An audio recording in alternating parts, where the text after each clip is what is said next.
Zee 24 तास एक पाऊल पुढे। पाटबंधारे विभागामधील 25% आतील अनेक योजना श्वेतपत्रिकेमध्ये स्थगित करण्याचं शिफारस केल्यानं उत्तर महाराष्ट्राला याचा चांगलाच फटका बसणार आहे। या विभागातील तापी पाटबंधारे विभागाच्या 23 योजना रखडणार आहेत। खानदेशातील जळगाव जिल्ह्यामधील सिंचनाचा अनुशेष जैसे थे राहणार असल्यानं जिल्ह्यामध्ये संतापाची लाट उसळलेली आहे। तापी पाटबंधारे नेहमीच दुर्लक्षित राहिलेला हा प्रकल्प। या प्रकल्पात 25% आतील एकूण 23 प्रकल्प आहेत। विरोधी पक्षनेते आणि माजी पाटबंधारे मंत्री एकनाथ खडसे यांच्या बोदवड तालुक्यातील बोदवड उपसा सिंचन हा मोठा प्रकल्प बाधित होणार आहे। सुलवाडे जामफळ तसंच भागपूर हे मोठे प्रकल्प स्थगित केल्यास सुलवाडे बॅरेजचे साठलेलं पाण्यावर गुजरात सुजलाम सुफलाम होणार आहे। याच विभागातील 3 मध्यम आणि 13 लघु उपसा सिंचन प्रकल्प बंद झाल्यास सिंदखेडा आणि जळगावचा पश्चिम भाग कोरडा राहण्याची भीती निर्माण होणार आहे।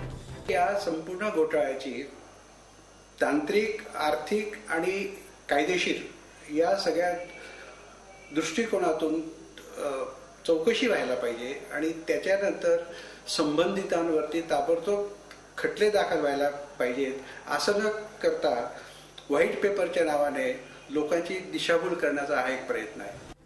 मराठवाड्याप्रमाणेच उत्तर महाराष्ट्रातील अनुशेष कोट्यवधीत असल्यानं तापी खोरे कोरडे राहण्याची शक्यता आहे। भ्रष्टाचार रोखण्यासाठी उचललेलं हे पाऊल उत्तम नसून याबाबत तांत्रिक समिती स्थापन करून सल्ला घेण्याची गरज आहे।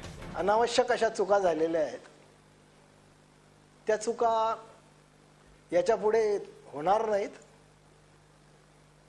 आणि जो होईल तोही थांबून जाईल।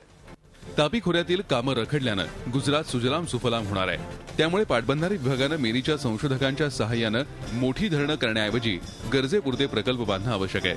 अन्यथा पुढच्या काळात पाणी वाटपाचा असमतोल निर्माण होऊन असंतोष वाढीला लागेल। झी 24 ताससाठी योगेश खरे, नाशिक। झी 24 तास एक पाऊल पुढे।